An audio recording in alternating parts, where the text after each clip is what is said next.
Insurance isn't one size fits all. That's why drivers have trusted Progressive's Name Your Price tool for years. Just tell Progressive what you want to pay, and they'll show you coverage options that fit your budget. Visit Progressive.com to find a car insurance rate that works for you. Progressive Casualty Insurance Company and Affiliates. Price and coverage match limited by state law. Let's talk about Angie. Angie! Oh, Angie! Angie's been connecting homeowners with skilled pros for over 30 years.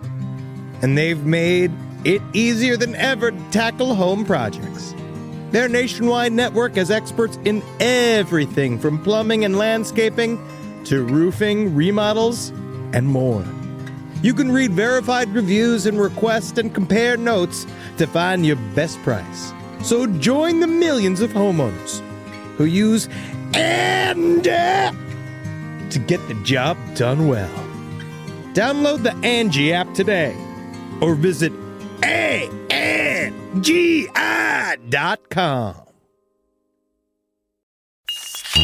There's no place to escape to. This is the last podcast. On the left. That's when the cannibalism started. What was that?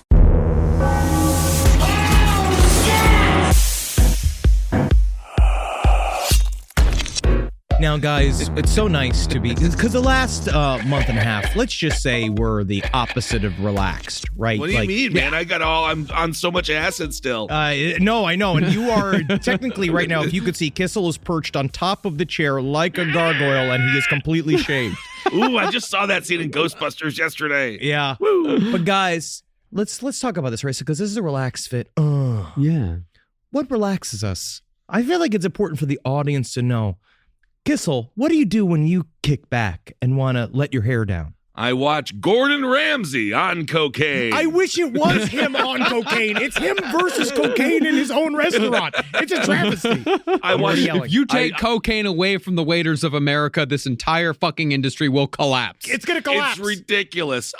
Steak videos, Salisbury steak videos, or dogs playing with other dogs, perhaps. But Marcus, dog meat. Yeah. What do you do when you want to sit back and you just want to you want to kick up your heels and you want to chillax? Elden Ring, motherfucker. I don't know, buddy. I think you're graying from that game. Fuck no, man. Yeah, no, it's the most relaxing possible thing that I can do because I'm going off of nicotine right now. And I usually have to constantly chew gum or just fucking jam on a toothpick for hours at a time. Cool. But when I play Elden Ring, I don't need anything at all because my focus is right there, man. I'm fucking cake. I took Radon down with a straight melee build. I fucking did it, man. Okay. Bleed effect on my sword. Not exactly relaxed. We got video games. We got dog videos. We got food. What about you, Henry? I'm so glad you asked. One of my favorite activities recently that really helps me just chill out is I love just giving random 1-star reviews to anything on the internet. Products, shows. I just go out there. I don't know anything about it. I just go in there. Hit a 1-star. I have many different accounts. I give a 1-star. I say stuff like, "This man has my family captive." Like I say stuff like that, just to kind of see where it goes. Just something hot, just something to release. You know what I mean? Yeah. And my blowjob machine. All right. Well, welcome to the last podcast on the left, everyone. I have been hanging out with Marcus and the recently relieved Henry Zabrowski. I didn't realize that you got a full machine to fake give you fellatio. They don't need to make these things look like women's heads. No, they know really that? don't. Because I feel like that's superfluous. I'm here for the suction, and that's it. All right? Yeah. I have a wife. All right. Yeah. Back when I used a fleshlight still, I preferred the one that didn't look like anything at all. I That don't was just need a tube lips. to come in. That's all I need. Yes, Or we all- needed. we It's all been know. many years since I retired the fleshlight, but just saying back then. Yeah. We all remember your fuck thermos. Really fantastic. It kept the cum warm. Ooh, so that's good for hours. Oh. Anyway, total non sequitur to today's episode. This is going to be so fun. Fuck MK Ultra. I mean, think about it. It's all real and everything like that. Have fun with that. But today, we are moving on to something a little bit more out of this world. Mysterioso. We're talking about the UFO sighting by the eyes of Frederick Valentich. He's close. He's close. Guys, we are really, honestly, we're right back to incredibly mysterious information. Like, this is shit that, like, truly, the deeper I got into this story, and as I was reading about it, like, at first it seemed kind of like a quick in and out, right? It's this mysterious disappearance of Frederick Valentich, who is an amateur pilot. And it seemed, but the deeper I got into those terms. Amateur pilot sounds scary. And as we will cover, he was very amateur. Okay. He dabbled a little. He did too much dabbling, and he should have done a little bit more concentrating on being a pilot. Okay. But it's really very mysterious, and the circumstances are really strange, and the stuff that comes out of this story is very compelling. Awesome. The mysterious disappearance of Australian pilot Frederick Valentich is among the most well-known of UFO encounters in the aviation realm. But while it's not as groundbreaking as, say, the Kenneth Arnold encounter, one of the very first aviation UFO flaps, it is certainly more compelling than the skeptics make it out to be. The Kenneth Arnold encounter, for those of you who don't remember, that's where the term flying saucers came from. It's the first time he saw a thing. It was a back in the day, and he saw a bunch of saucers wobbling, and that's what he called them. He said that they look like saucers upon the water. Interesting. Yes. And I'm aware I didn't use the word flap necessarily correctly. I just like to take any opportunity to say the word flap. No, absolutely. Why No, you not? were correct. You were correct. Yes. Yeah. Anytime you drop in a flap in these stories, you're allowed to. A flap is normally a series of sightings, but it's also the side of a ufologist. Right. So he coined the term flying saucers. And isn't that interesting? We discussed how people try to rationalize what they're seeing. And he's like, oh, that looks like a little saucer cup. Yes. And that's why the term exists. Isn't that something? Thank you. Yes, that something? it is. Fascinating. Basically, in 1978, Frederick Valentich was flying a single-engine Cessna in southeastern Australia, and after calling in an encounter with a UFO, he and his plane disappeared while he was on the radio with air traffic control. Now, the area in which Valentich disappeared was known for decades as a danger zone, the Bermuda Triangle of Australia. But while the tragedies mostly involved naval vessels, Australia's Bass Strait Triangle was known as a place where ships simply disappeared. It's fucked up. It's very scary because Sounds it's like right it. outside of Tasmania, which is supposedly a UFO hotspot of the world, and I guess it's an incredibly deep body of water. Okay. Yeah. And also, as we know, like the UFOs and aliens have been seen by the Aboriginal people of Australia for centuries, if not millennia. Yeah, much like the Dogon people. And I had to look that up. And we stopped the podcast so that I could look that up so I could know for certain. Research. That's good, though. Making sure you're getting it right. Yeah, at first I thought it was dugong, but then I realized that a dugong is just a cousin of the manatee, but I was close. Honestly, I can't believe you knew that. That's amazing. But yes, it's another group of people that have an incredibly close relationship to their sky brothers. I don't know nothing about the manatee, and he's like knowing about their relationships, their cousins, their grandparents. My goodness. That's that manatee's wife. I have no clue, dude. Well, between 1858 and 1979, 6 ships vanished in the Bass Strait Triangle, including a British warship with the strangely sexy name of the HMS Sappho that disappeared with 100 souls on board. Good Lord. I guess if you get enough guys with their dicks tucked back, eventually it becomes a lesbian sex party. Yes, you know Is that appropriate? Is that appropriate to say? You know that's the British ship. You can see they've actually carved a vagina right into the top there. That's nice. Isn't that fun? Speaking of flaps. That said, wreckage has occasionally been found from ships that have been missing for as long as 100 years. So disappearance in the Bass Strait Triangle doesn't necessarily mean lost to another dimension. Much like people believe, like, say, like Flight 19 in the Bermuda Triangle, many people believe that they flew straight into a parallel dimension somehow. Or the Malaysian plane. Remember the Malaysian plane They're that still went looking missing? for it. CNN's been looking for that for 5 years. Where's the goddamn plane? Oh, my Lord. I'll be screaming that a lot in this episode, too, because we don't know where this damn plane is. And then what's weird is that the fucking, what's his putts? It's like the currents. There's something about the current that also makes it very difficult to find wreckage, where it gets all mismashed and then sent out to lunch. Whoa. Yep, that's official. Even so, though, these disappearances certainly add an extra spooky dimension to the story of Frederick Valentich. Now, not much has been made public about the early life of Fred Valentich, but there are really only two personality characteristics that matter to our story. First, both Fred and his father were ardent and lifelong enthusiasts of UFO lore, which was, admittedly, in a more larval stage in 1978 than it is now. He had a healthy interest in UFOs, and he talked about it a lot with his family, which does seem to come up quite a bit. It sounds like maybe he might have had an experience as a little boy. Interesting. Perhaps this is where the Australians came up with the wonderful boomerang idea. Perhaps technology from the alien gods. That's actually, you just stepped into ethno-racism. You just stepped into a deep Wait a second. problem inside of anthropology, Oh, my Lord. You did. I didn't mean to. You stepped straight into the ancient aliens pile of fucking horse dung, my friend. I didn't know everything was a fucking problem. Welcome to the op world. Okay. Well, in addition to being fascinated with UFOs, Frederick was also a lifelong aviation enthusiast whose only dream was to one day fly airplanes professionally. I want to fly airplanes. That's what he said every day of his life. I want to fly airplanes. Be careful what you wish for. And with this, you have a bit of a chicken and the egg situation going. Either Fred Valentich believed in UFOs because he was fascinated with every constructed object in the sky, no matter what, or he may have wanted to fly so he could get closer to the UFO world and maybe see something for himself. The former is more likely, but you never know. Well, his dream is that he wanted to fly in the Australian version of the Air Force. Like, he really wanted to be a soldier, and he wanted to fly up there, and he wanted to shoot all the Nazis, which is like, it's far from then because it's 1978. So I don't know why he thought now was the time. I'm joining World War II, even though it's like, 30 years over. Were the Australians involved in Vietnam at all? They watched it. Okay.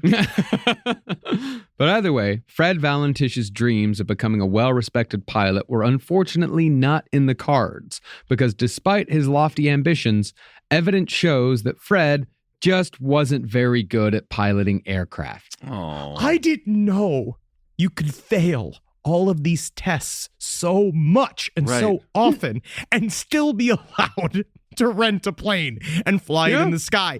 I of course, it's a relaxed fit. So it's like, oh, this will be interesting. I listened to the Coast to Coast episode. There's there's an Old In Search Of by Leonard Nimoy and his mustache phase. He looks very dashing in it. And I was like, oh, that'll be it. And then, of course, what do I find? A 315-page PDF of the collection, essentially the Australian version of a FOIA request into this case. And what it reveals is how often he failed these tests and how often he I love Fred. I'm not blaming Fred. We might need to blame Fred, but he said to people, it's sort of like a white lie about how he did pass all of these tests. But he didn't. No. And people kept asking his mentor, like his pilot mentor, who might have been half-bird. He asked him, like, how'd those tests go? And Fred's like, great. Oh, they went great. I got E. You know what I mean? Like, and like you got an AF. You know what I mean? Like, you got on the F in it. Well, in his late teens, Fred was rejected from the Royal Australian Air Force because he didn't meet the qualifications. So he went into the RAAF training corps and had logged 150 hours of flight time by the time of his disappearance. Problem was, during those 150 hours, he'd actually been involved in a disturbing amount of potentially disastrous incidents. Yeah, One time, he's a bit of a Mr. Magoo. All right. Well, maybe he shouldn't be flying a plane. No. One time, he strayed into a controlled zone in Sydney, meaning he very well could have crashed into a passenger jet. That's just fantastic. I always love feeling the comfort. I like to be, my name's Fred, and I'm an accidental terrorist. Remember when that dude in New York drove his plane into the tower, the former baseball player, and it's like, buddy, you don't want to do that. Yeah, it was right after 9/11, right? It was really bad timing. Yeah. 2 other times, he was cited for intentionally flying into a cloud, which, again, could have crashed him into another plane because the type of single-engine planes he was allowed to fly, they didn't have onboard radar. What is he, a Doberman? He's just like, there's a cloud, and then he just goes for it? What is happening? He's sky curious. I understand the idea of like seeing a cloud and be like, I want to go through that cloud. But then like, I'm a child, and he's a pilot. So he really needs to like not do what he wants to do as a child. I'll tell you what, the only difference between a child and a pilot is a hat and a plane.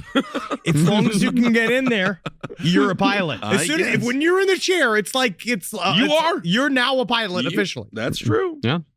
And not surprisingly, these offenses, particularly the cloud attacks, they were actually serious enough where Fred was considered for prosecution. Cloud attacks. I gotta get these clouds.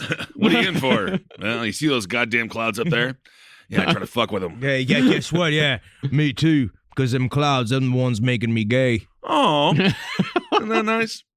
But every time they let him off with a warning. And even with these black marks on his record, Fred was granted a private pilot's license in May of 1978, just 5 months before he disappeared.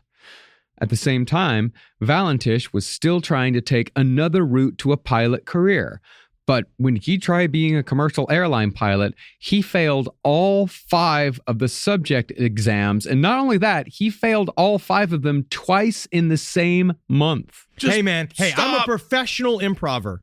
And I have failed any sort of class I've ever taken. I didn't take improv class, okay? So maybe this is all about how, it's about being DIY. It's about putting together a pilot's career for your fucking self. Fuck what all these commercial airline people say about how you're not fit to fly and we can't give you a 727. When it comes down to it, man, go fucking take one. I kind of want you to know how to fly. Pull yourself up by your own pilot bootstraps. I don't think that's put yourself in the sky.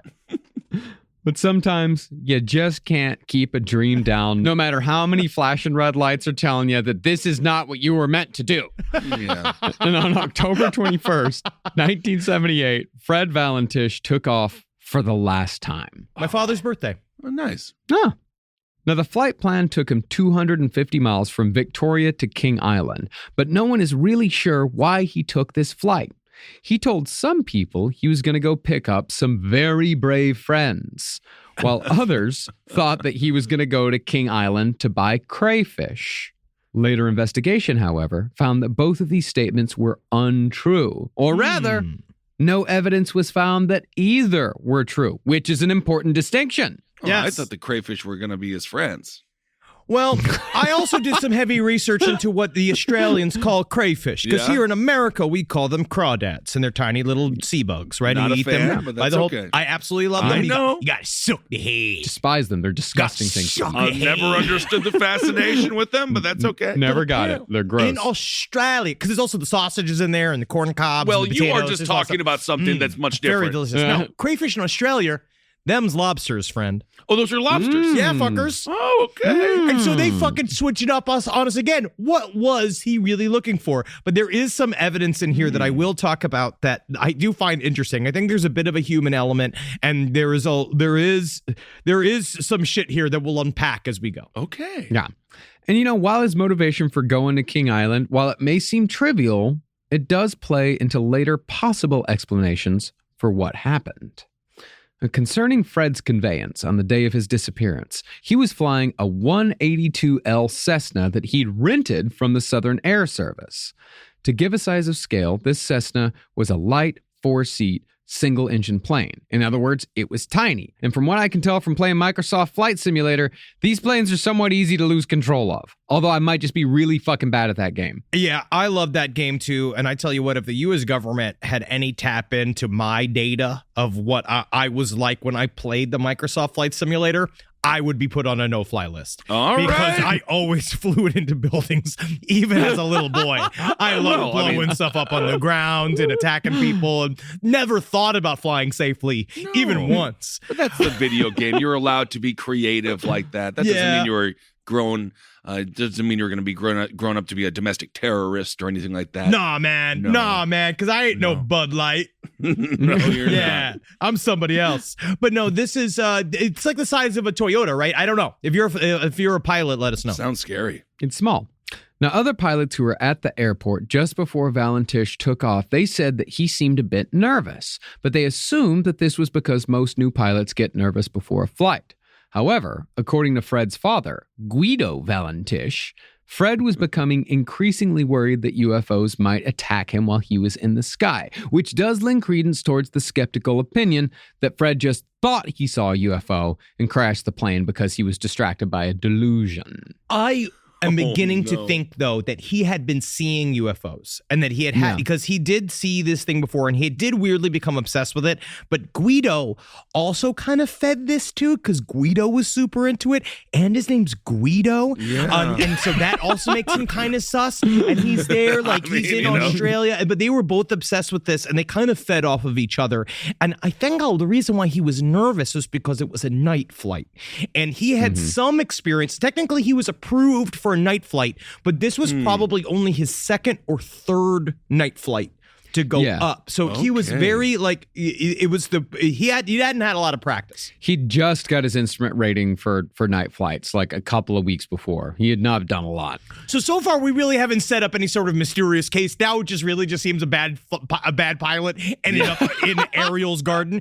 But I will say you're going to see it does get mysterious. Yeah, it does. Rise from your grave.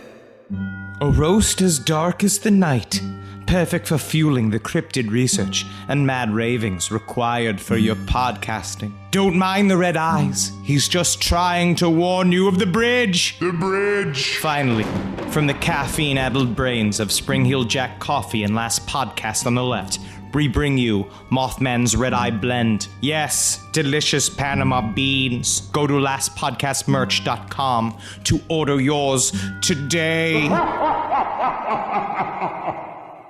This podcast is brought to you by Squarespace. Squarespace is an all-in-one website platform that helps you stand out online. Yes, that's right. You don't have to smash your face with a hammer. You can just start a business. It's got everything you need on Squarespace, from securing your domain to building a professional site and showcasing your work all in one place. Let's say you want to show everybody how you can carve your ribs out of your lower abdomen so that you look more like a Ken doll. That's amazing. You can bring your vision to life with AI-powered design or curated templates, plus flexible editing tools that helps you create something that truly reflects your style, especially if you are somebody that is trying to corrupt the young men of America. That's what Squarespace is really going to help you. Squarespace makes it easy. It makes it easy for you to put all that together, and you just go to Squarespace and do it all.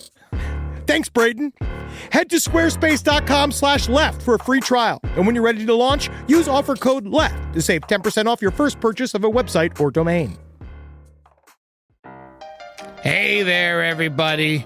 Is your cell phone bill too much money? Are you getting that bill and you're like, hey, what is this? I can't believe for what? For 5G? Are you crazy right now? $100? I don't even barely got any bars when I'm just sitting in my living room, okay? You don't have to deal with that anymore. Are you ready for this?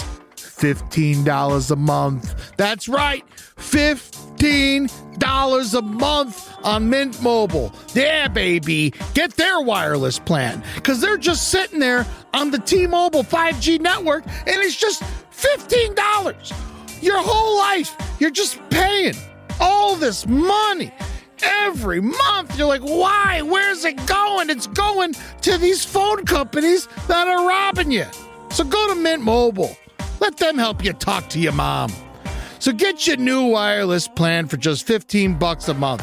Go to mintmobile.com/LPOTL. That's mintmobile.com/LPOTL. Cut your wireless bill to $15 a month at mintmobile.com/LPOTL. That's it. There's no catch. Upfront payment of $45 for 3 months, $90 for 6 months, $180 for 12 months. Plan required, $15 per month equivalent. Taxes and fees extra. Initial plan term only. Greater than 50 gigabytes may slow when the network is busy. Includes up to 20 gigabytes hotspot. Capable device required. Availability, speed, and coverage varies. See mintmobile.com. Let's talk about Angie. Angie! Oh, Angie! Angie's been connecting homeowners with skilled pros for over 30 years. And they've made it easier than ever to tackle home projects. Their nationwide network has experts in everything from plumbing and landscaping to roofing, remodels, and more. You can read verified reviews and request and compare notes to find your best price. So join the millions of homeowners who use Angie to get the job done well. Download the Angie app today or visit ANGI.com. So Valentich's plan was supposed to stop in Cape Otway before continuing to King Island. And at 7 p.m., Fred contacted air traffic control in Melbourne and told them that he had Cape Otway in sight, flying at 4,500 feet. But just 6 minutes later, Valentich contacted air traffic control again and asked if there was any known aircraft flying below 5,000 feet, because an unidentified craft seemed to be following him. And this is where it really gets mysterious. Now, the actual recording of this air traffic control call is out there on the internet, but it is very difficult audio to listen to, so we can't really feature it on the show. Like, we won't be able to hear it. I had to actually like put my head up against the laptop, which I'm certain is helping my brain to really absorb what it was they were saying. But it does start to get really wiggity here, because he says, like, okay, there's something behind me, because there is military space here. And he asks to check, are there any military operations going on right now? Are there any military airplanes in sight? And they're like, no. And he's like, because I got this thing right behind me that's like real big. That is some scary stuff. The air traffic controller responded that nothing could be seen on his radar, so he had Valentich describe what he was seeing. From what Fred said, the craft had 4 bright lights that looked like landing lights, and it was approaching from due east while seemingly playing a game, flying at over 2 to 3 times Fred's speed. He straight up said, I think it's playing a game with me. Here's a little tiny reading of what he described as he was flying. Okay. It's flying past. It's a long shape. Open microphone for 3 seconds. I cannot identify more than open microphone for 3 seconds. Before me right now, Melbourne. It's right before me. Melbourne, it seems like it's stationary. What it's doing right now is orbiting, and the thing is just orbiting on top of me. Also, it's got a green light and sort of metallic. It's all shiny on the outside. Whoa, that's freaking crazy, dude. Even if he was a good pilot, he'd be freaking the hell out. So, I mean, it makes sense that he's we'll scared. We'll get into the full like skeptics explanation later, but there is speculation. There is speculation that he freaked out because he wasn't a good pilot. Oh, definitely. Yeah, And there's also speculation that he was flying upside down and he was looking at his reflection in the ocean. That is actually an explanation. But they also said his plane would not be able to last longer than 3 seconds. That type of Cessna would it sputter out? It would literally shut down if. Okay. Yeah, it's got a, what do they call it? A gravity fuel system. So if it went upside down, it would immediately, like, you're dead if you fly that plane upside down.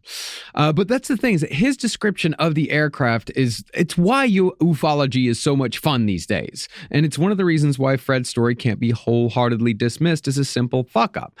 Fred said that the aircraft was oblong, it had a green light, it was sort of metallic and shiny on the outside, and that sounds a hell of a lot like the craft that's been described by pilots for decades. And those pilots' claims were finally confirmed by hard video evidence of UFOs that have been released over the last few years. It all matches up. That's what makes disclosure so fucking insane, is that it all matches up with shit these people have been reporting for fucking decades, since the 50s. I know what I saw! I know what I saw!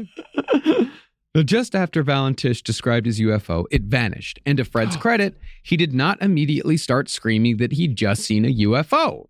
Instead, he first assumed that he'd seen a military craft, because he had asked, as soon as it disappeared, he asked, are there any military craft in this area? Is there any project planned in this area right now?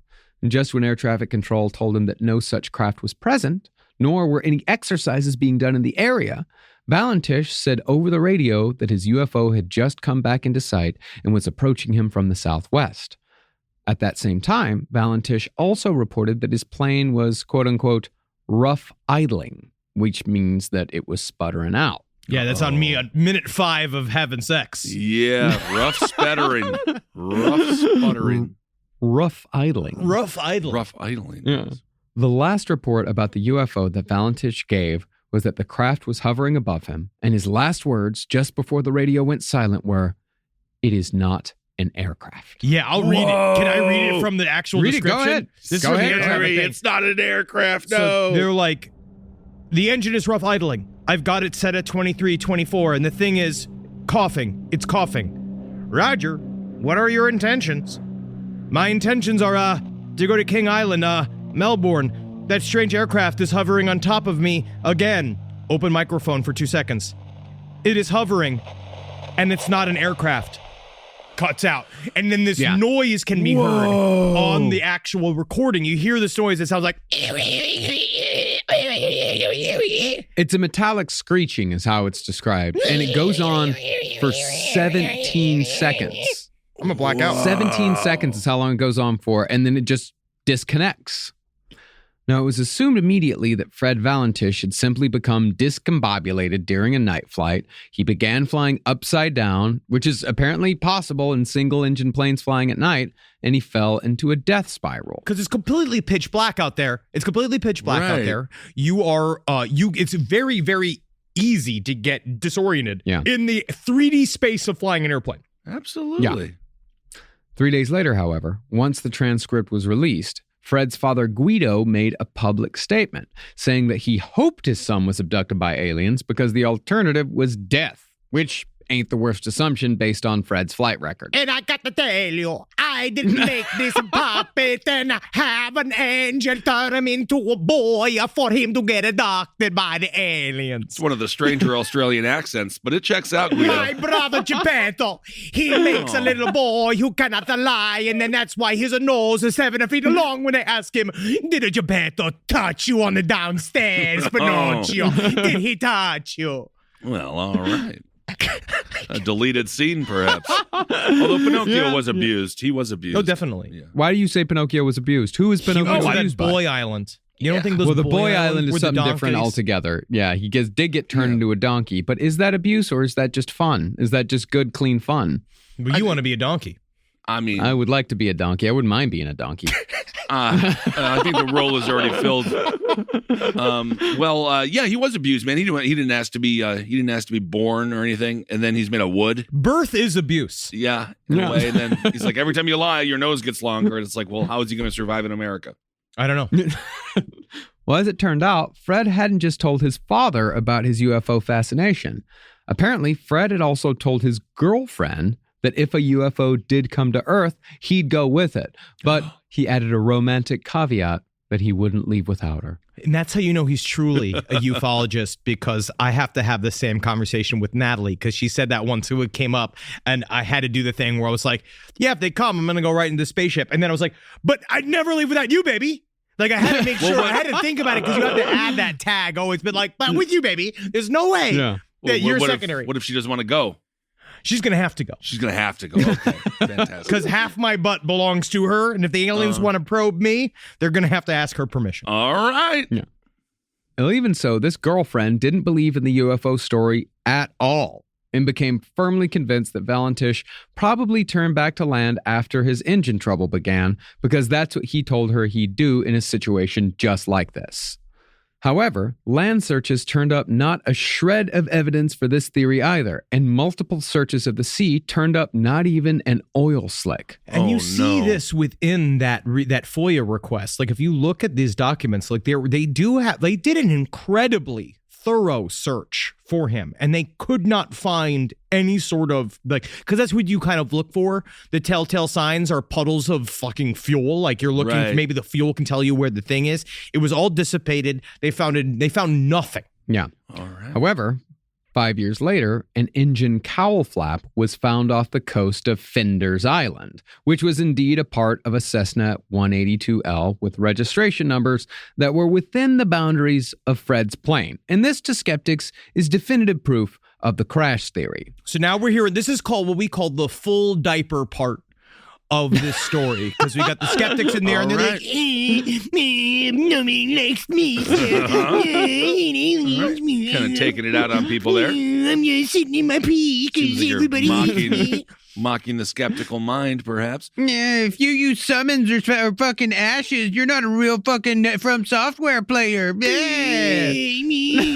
Fender Island, of course, one of the louder islands, given the electric guitars. The guitars. Wow. Yes. Oh, One of the- right I wouldn't want to near be. the- I wouldn't want to be neighbors to Fender Island. Oh, wow. They're wow. all It's right near practicing the Gibson Peninsula. Oh Yes, my God! yes. That's Near the Yes, this is Ibanez archipelago. I'm just so happy to be here for this. yeah, I know. We are breaking new ground here. Yes, indeed. Now, the skeptics' view of what happened to Fred Valentich was put forth by a United States Air Force pilot named James McGaha. And right there by his side was a professional wet blanket named Joe Nickel, who basically makes a living pissing on paranormal parades. Yeah. Bigfoot's just a homeless guy, and you're dumb. Whoa. And I'm no one who loves me. Don't yell at me. I'm a McGaha from a long line of McGahas. McGaha, of course, is my birth name. My uncle, he said he's a Uncle McGaha. My grandfather, when he made my father, he said McGaha after he came in my tell you what- grandmother, and that's how we got the name. Why do you ask? I really had a McGaha moment Yeah? the first time I had black pudding. That's really funny because it's about a Scottish aha moment. Oh, I get it. Very intriguing. A McGaha moment. Everyone always knows the best jokes have to be explained. That's how you know it's comedy. Yeah. Well, McGaha and Nichols said that the four lights seen by Fred at the start of the sighting were actually the planets Venus, Mars, and Mercury, along with a bright star named Antares. And apparently conditions on that night were perfect to see these lights in such a way that might appear to be a landing strip. I think that's dumb. I mean, it's Stars ain't a landing strip. Like, we know, right? We know that, I mean, right? it does seem a little strange. Huh? He's describing an aircraft, or like it could be the stars, but those are pretty different things. That's what I'm thinking. Well, they also think that the green light seen by Valentich was probably just a reflection of one of his instrument lights in the windows of his airplane, which is why it seemed to hover next to him. In other words, according to the skeptics, Fred panicked about UFOs when he should have been focused on keeping his plane in the air. Yes, but I would posit, what if, like, because now we know things like this are harassing some of our pilots. It is now, we are seeing these reports every other day. They are seeing all types of craft, black triangles, cylinders, orbs. They're seeing this shit all the time. And now, like, you know, a lot of these, especially if you're in a big, like, corporate airliner, we know that the human part comes when you land and when you take off. The rest of the time, you're kind of in an autopilot scenario, so you have a lot of time to observe.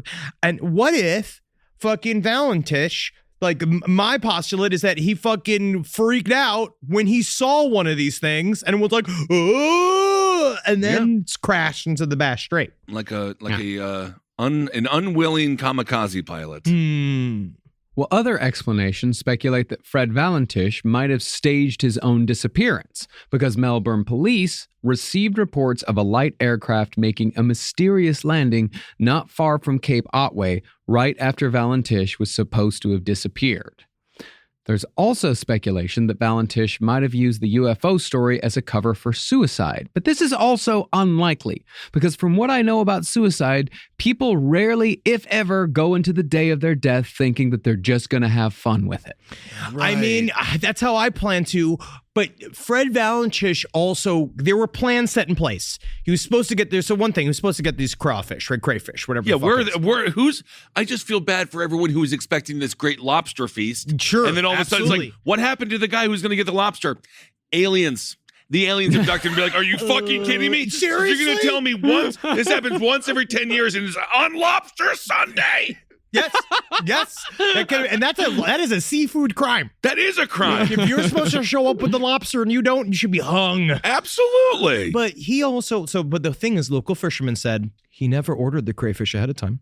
So that's mysterious, right? But then part of me thinks it could have been impulse. Who knows? He could have showed up and done it. And then everybody also says their points towards the suicide is because when on King Island, the people that he was supposed to pick up were not there waiting for him, right, to go on the plane.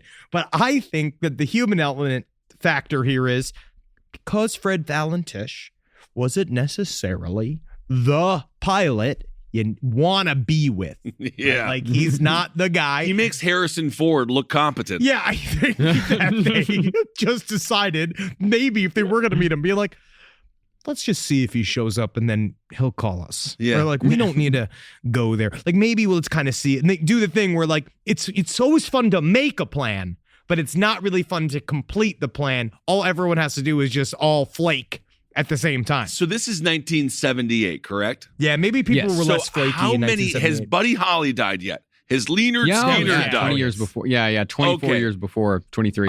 Aaliyah has not died yet, though. No. But people do know. If there's such a thing as time. Well, so people do know, like, flying single-engine planes with someone who is not competent can lead to death. Like, people are aware, like, Patsy Cline is dead. Like, people know what's kind of up, right? Kobe tried to make that helicopter pilot have the Mamba mentality against his will and fly in the middle of a storm. The helicopter didn't have the Mamba mentality, and that was the problem. Yes. However, even though the flap and the lights and the stars seem to wrap up the entire disappearance into a neat little package, there were people on the ground who tell tales that scooch the story back to the other direction. A UFO group out of Phoenix called the Ground Saucer Watch said that they are in possession of a photo from the day of Valentich's disappearance that was taken by a plumber named Roy Manifold during his vacation to Australia. Now, is the Ground Saucer Watch, is it funny to think about that? Because they are so heavy they have to remain ground bound. Is it funny that they just don't want to go up in the sky, which is where the UFOs are, right? I did envision them looking like the round folks from Alice in Wonderland. Mm-hmm. You know, the ones like with the little heads. Tweedledee and Tweedledum. Yeah, but with binoculars. Yeah. Rise from your grave. Hey, what's up, everyone? How you doing? Ben Kissel here with Henry Zabrowski. Yeah, it's me, man. Yeah, bro. Henry Zabrowski is smoking some of that sweet last podcast on the left, babe. So go out there and purchase yourself some. I hope you enjoy it. We have sativa, we have indica, and we have a hybrid. And I have to tell you, from my personal experience, they are wonderful. Super tasty live resin. You really get the delicious weedy taste, which is what I like. And 3 different experiences. You go to your local vape store and get it. Absolutely. Thank you all so much for supporting the show. We absolutely love you. Can't wait to see you on the road and get that vape, put it in your brain, and have a good time. And if you want us at your favorite weed store, give them a call and ask for them by name. Absolutely. Last podcast on the left, it's weed. Hail yourselves, everyone. Hail Satan. This is a paid ad by BetterHelp. You know, stigma shows up in a lot of different places. I know I had to explain to my handyman about the devil imagery in my home. I had to explain that in our home, El Diablo es bueno. And he reluctantly agreed. I think largely just because he was in my home and he was scared. But over time, he began to see, the devil can be my amigo. See, even in 2026, stigma can get in the way of a lot of things, right? My handyman almost didn't put up my floating media cabinet, right? You got to get support for your mental health. Maybe you've encouraged friends to consider therapy while avoiding taking the first step yourself because you're busy, worried what others will think, or telling yourself you should handle it alone. No, you need a team. Get therapy with BetterHelp, the world's largest online therapy platform. Give me a space to slow down and talk through what's building before it feels unmanageable. So let's take a short questionnaire to identify your needs and preferences, and BetterHelp will handle the initial therapist matching work for you. Their industry-leading match rate means BetterHelp typically gets it right the first time. Feel confident knowing BetterHelp therapists work according to a strict code of ethics and are fully qualified. So don't let hesitation hold you back. Find support with BetterHelp. Sign up and get 10% off at betterhelp.com/lastpod. That's betterhelp.com/lastpod. It's obvious we love true crime, but it does make us feel a little paranoid about what's out there, as it should. And that's why it's so important to get a home security system that gives you peace of mind. With Simply Safe, you can stop crimes before they even start using their AI-powered cameras to identify threats on your property and alert US-based live agents to take action. Like arriving in a helicopter in the night, coming down from the helicopter, zipping down and breaking through the windows with their big axes, and going through the house, ripping through the walls, finding the criminals. It's easy to do. Simply Safe has been a game changer for us. And the best part, there's no long-term contract. We've used it since the very early days of Simply Safe here at LPN, and it keeps us safe, doesn't it? It keeps all of our thoughts inside the building. Then there's the ones we let out because they have to go out because that's a part of it. But Simply Safe keeps the other thoughts safe. And for that, we say thank you, Simply Safe. And we want you to experience the same peace of mind as we, which is why we've partnered with Simply Safe to offer an exclusive discount to all of our listeners.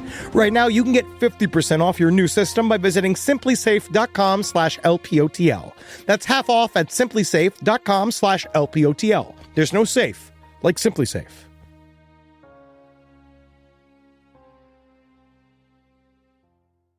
Back to school season.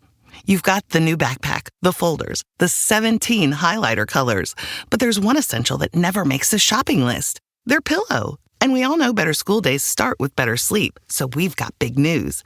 Coop Sleep Goods is running their back-to-school sale. Save 20% on the entire collection. Spend $150 or more and get a free gift. The sale starts July 28th and ends August 25th. From cooling pillows to mattress toppers that transform thin dorm room mattresses, the only thing left to blame for a bad night's sleep is their insomniac roommate.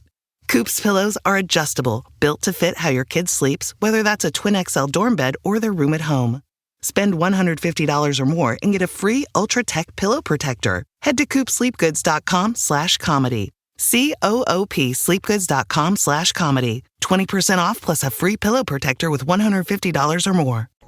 Now, while the photo that was taken by Roy Manifold during his vacation in Australia, why it isn't necessarily what you call breathtaking, it could be perceived to be a fast-moving object exiting the water near the Cape Otway Lighthouse, very close to where Fred Valentich disappeared. And the Tasmanian waters have a lot of examples of USOs. USOs are a big part of this entire story within the Bass Strait. The Bass Strait USO triangle. being unidentified submersible object. And of The course, audience doesn't fucking get it now. If they can't keep up with the acronyms now, then they've learned nothing. They followed nothing. well, let's not forget the USO comedy tours.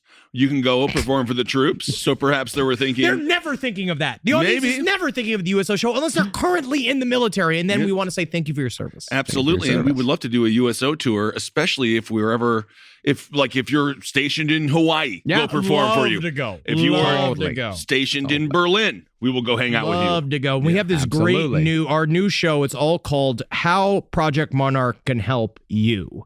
And I'm really excited to take it to the troops. Absolutely. Well, according to Ground Saucer Watch, the so-called plumber's photo showed a bona fide unknown flying object of moderate dimensions, apparently surrounded by a cloud-like vapor/exhaust residue. The picture, however, is quite blurry and is by no means definitive. It's a picture. Yeah, certainly is a picture, but it's one of those things where, if you get one wiggity thing, whatever. If you get 20 wiggity things, then you might have something there. Right. And this was not the only ground sighting around the time of the Valentich disappearance. A bank manager named Colin Morgan and his wife said they saw a glowing object hovering in the sky for nearly an hour near the town of Geelong, 35 miles southwest of Melbourne. And I did look it up. It looks like it's called Geelong.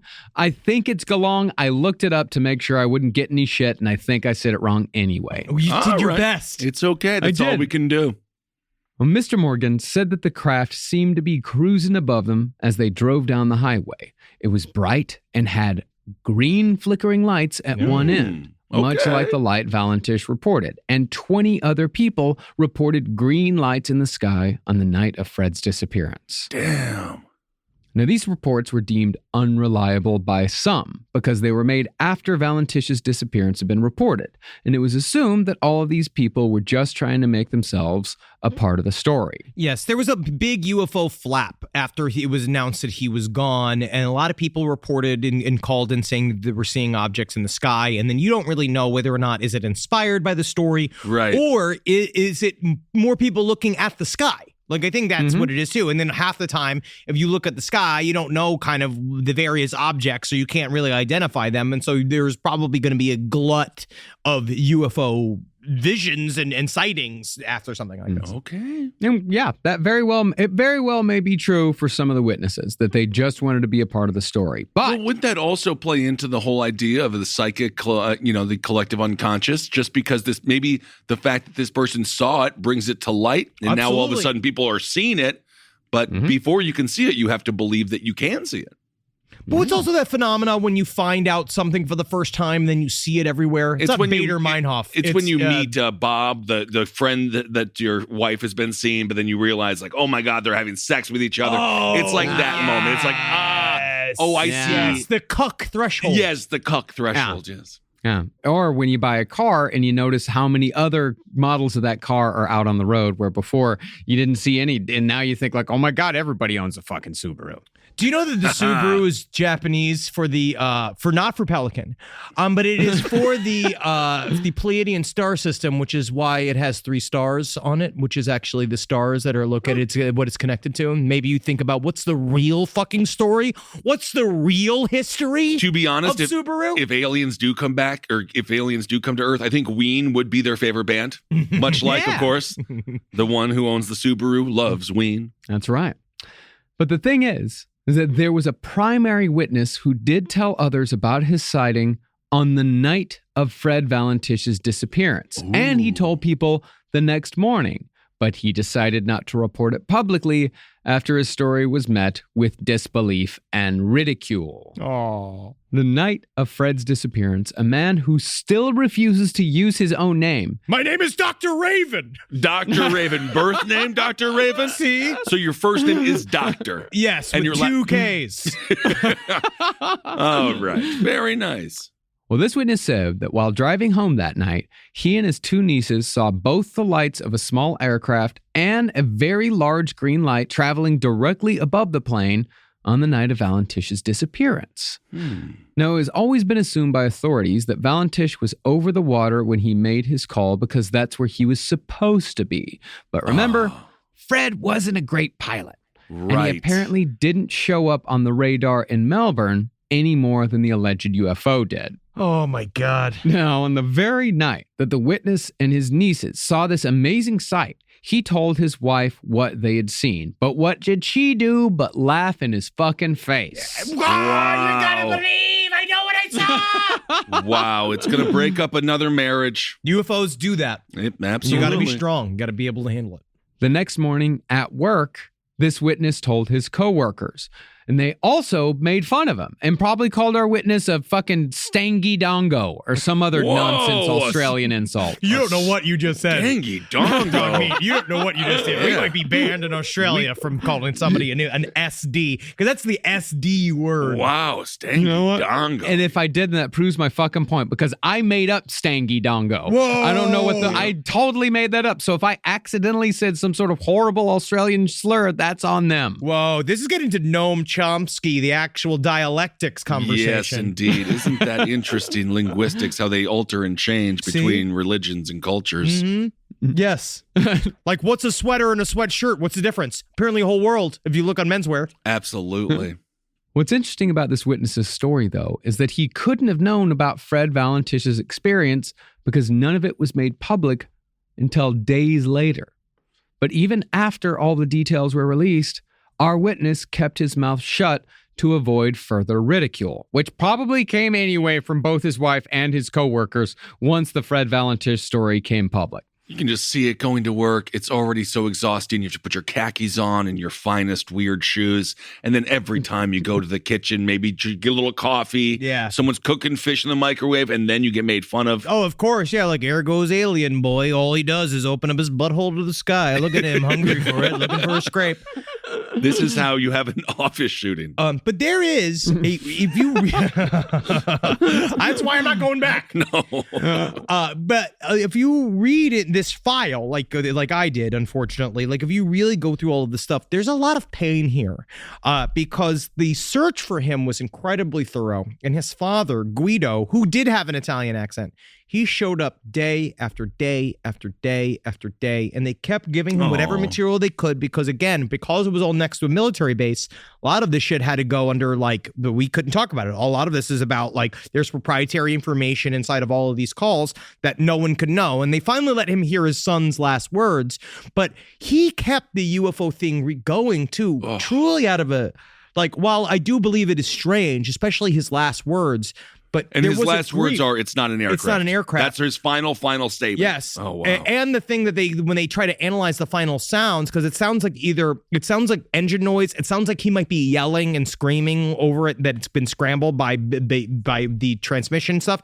But his father kind of kept the UFO storyline, much like he said originally at the top of the episode, out of pure just grief and hope that one day he would be found. And it gives his death some purpose, I suppose, also. It also it just hit me that his last words were, "It's not an aircraft," because it could very well maybe him saying, "It's not an aircraft, it's my instrument light. Oh God, I'm going to die. I'm going to die. I'm dying. Yeah, it might be. But if you listen to it, it's fucking freaky as hell. That is a good point. But he was at least aware. He wasn't like, "It's a pineapple."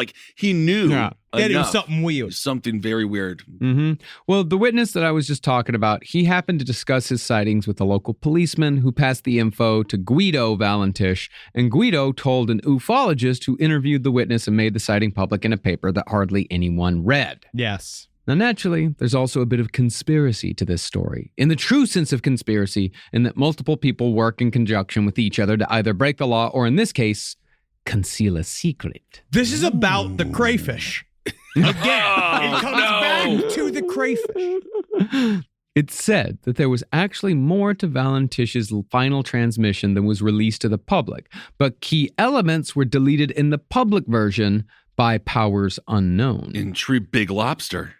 In the final transcript, there's a supposed break in transmission just before Valentich gave his final words. Final words, of course, "It is hovering and it is not an aircraft."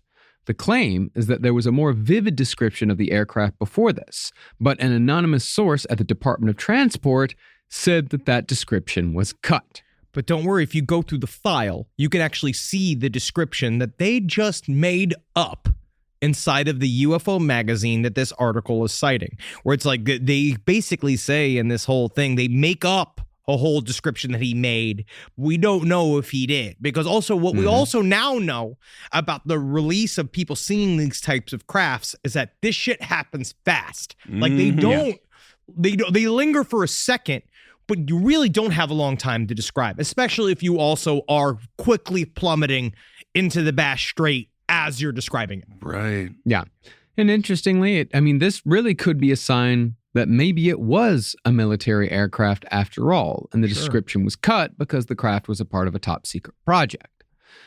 Now, the going theories by ufologists is that either Valentich's aircraft was destroyed by a UFO, or both he and the plane were scooped up and abducted, or Valentich was taken alone and the engine cowl flap was found and there were 17 seconds of transmission after Fred's last words because he was scooped up and the plane was left to crash into the sea. There's an article from the Herald Sun in Melbourne that says, don't worry, out there. Yes, this is from 2014. But there's a farmer who said that he might have seen the airplane that Valentich was flying connected to a UFO. Whoa! While it was leaking fuel. Oh, and my yes, goodness. He has not said his name, and they can't find the farmer because he said it one time in passing to somebody else. But he did see it and said it. And you know farmers don't lie except about how much they're farming, what they're producing, and what they're farming because they have to lie to the government to get certain subsidies. Absolutely, as they should. Of course, Monsanto, we can go into it. This is Neil Young. I love that Italian, man. Yes, indeed. But you can always trust a farmer. I think that that's a great point. But that's another eyewitness sighting. And that's interesting. That comes from 2014. This story is still alive. Yep. But while it is most likely that Fred Valentich just crashed into the sea, it is nonetheless compelling that his description of the UFO, along with the descriptions of those on the ground, match what we see in real UFO footage today. You know what I could see from the perspective of the lobsters? You can just see them clapping when the plane crashes. They're like, another one dead. We live another day, lobster man. I really do think it's very compelling, only because of his description. Because, again, if we didn't have what we have, like in terms of the soft disclosure movement, I really would think that this story would kind of slide into the past and no one give a shit. But now that we really do have footage of what people are seeing and the reports are coming out more and more and more, like I really do. My theory is that he saw something, he freaked out, and he crashed. And that it just blew his mind, and he lost control over the plane because he was not good at it. Yeah. I think that's probably a pretty good theory. Yep, it's just the idea of crashing in a plane. It doesn't sound very fun, but to be honest, he died doing what he loved, which seems to be flying horribly. Yeah. He should not have been up there. Fly a plane like no one's watching. That's it. And that's what he did. Really let it loose. Wow. I mean, and if a guy is going to do that, if he is just going to fly horribly, Australia really is the place to do it. Because if you do crash, chances are you aren't going to hit shit. When we went from Perth to Sydney, it's all ocean. Yeah. That's like, I mean, I get it, man. You die in there, you dive in there, you're gone forever. Oh, yeah, man. Those welcoming waters. It seems so nice out there. Pristine blue waters. Imagining what your corpse is like down amongst the fishes. It's kind of fun. How long do bones stay in the water, Marcus? Like they disintegrate pretty fast. I don't know exactly how long, but there's a reason why like the Titanic isn't full of skeletons when they found it. Like they were fucking metal would that shit be though? Yeah, they did find that little necklace though, didn't they? That was very nice. That was fake. Yeah. What? Yeah. What? Yeah. All right, everyone. Well, thank you so much for listening to this episode on Frederick Valentich. Yes. He is a man who gave his life. For what? Now that I think about it, I am thinking about it more. Is that I think the skeletons down below in the Titanic, I think those disintegrated quickly because of the water pressure, because it is so much stronger underwater. I think the deeper you go into the sea, the faster a skeleton will disintegrate and be crushed by water pressure. But I think probably under a lake, I mean, they found skeletons that are decades upon decades old. I think it really does depend on how deep the water is, how long a skeleton will last. I just wanted to make sure we were all on the same page there. Absolutely. Thank you. Because it'd be the peace to be amongst those skeletons. Yes. Must be so nice to feel, much like the peace of seeing last podcast on the left live. We're going to be in Jacksonville, the best city in Florida. I don't care what anybody says. Jacksonville Jaguars. What an incredible city. We're going to be in Hotlanta, my old stomping grounds. Okay, we're going to be in Memphis. This is all in 2 weeks from now. Come and see our fucking bullshit.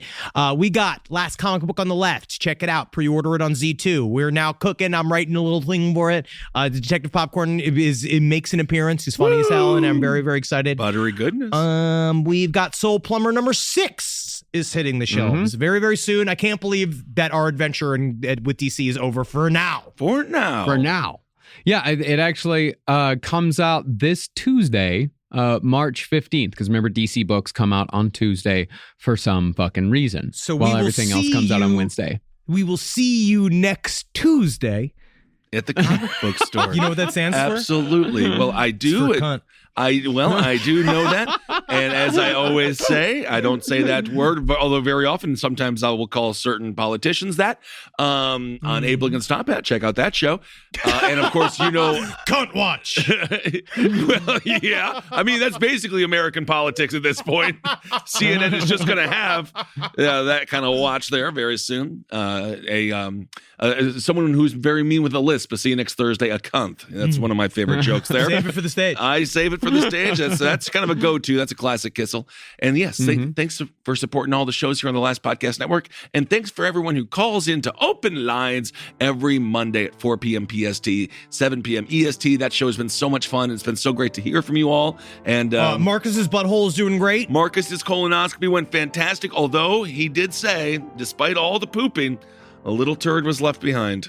There was still some in there, and I would say that the notes from my doctor in the test results were a little passive aggressive, trying to say that I didn't take enough fucking Miralax, that I didn't take my fucking Dulcolax, that I didn't fucking shit my brains out for 2 days. American pullout. That's Yep, what this is all about. another Botched This American is about plot, indeed. Afghanistan. But that also just I did shows my you. goddamn best. I drank all the shit. I did it all when I fucking had to, and still, even after I came out from under anesthesia, the first thing she told me was that there was still some feces in the colon. I don't know. I did the best I could. That's sounds like a real Grandpa Joe over there. Absolutely. Screaming. Look here. Let me be clear. I did the best I could. Well, maybe they could try to turn the shit into gold. What do you call that when people do that? Alchemy. There you Alchemy. go. It's lead into gold, not shit into gold. No, I'm just saying, if you can turn lead into gold, you can turn shit into gold. We're not here to discuss alchemy. We're here to wrap up the show. Oh, we're going to not start a whole new episode? One material is organic, the other material is inorganic. Yeah, and But it's You don't also know it's what an you're talking allegory about your soul. It's Good an thing that it- allegory about changing the. Yeah. It's transmuting yourself. It's about receiving. It's about becoming one. good thing they didn't find a bunch of lead in your colon. That would have been bad. All right, everyone. Well, Yeah, thank you so much for listening. Yeah. I'd be dead. Yeah. Fucked up. Bad. Hail yourselves, everyone. Hail Satan. Again. Magustalations, everyone. Hail me, man. Yeah. My butthole's still Teflon, man. Your butthole's doing great, Marcus's butthole is clean. I had no wiper this brand morning. new. It was incredible. Absolutely fantastic.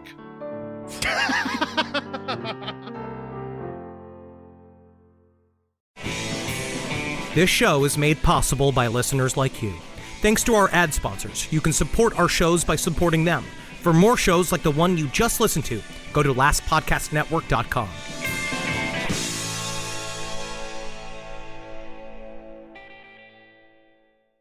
Back to school season. You've got the new backpack, the folders, the 17 highlighter colors, but there's one essential that never makes the shopping list. Their pillow. And we all know better school days start with better sleep, so we've got big news. Coop Sleep Goods is running their back-to-school sale. Save 20% on the entire collection. Spend $150 or more and get a free gift. The sale starts July 28th and ends August 25th. From cooling pillows to mattress toppers that transform thin dorm room mattresses, the only thing left to blame for a bad night's sleep is their insomniac roommate. Coop's pillows are adjustable, built to fit how your kid sleeps, whether that's a twin XL dorm bed or their room at home. Spend $150 or more and get a free Ultra Tech pillow protector. Head to coopsleepgoods.com/comedy. COOP sleepgoods.com/comedy. 20% off plus a free pillow protector with $150 or more. Hey, listeners. Marcus, Ed, and Henry here. It's a little bit of an announcement. You loving all the episodes of Last Podcast on the Left lately? Well, listen, now you can get even more from us. Squeeze it out of us. If you want to hear new episodes ad-free and unlock access to Last Podcast on the Left 7 days early, subscribe to SiriusXM Podcast Plus on Apple Podcasts or visit SiriusXM.com/Podcast Plus to start your free trial today. Do it.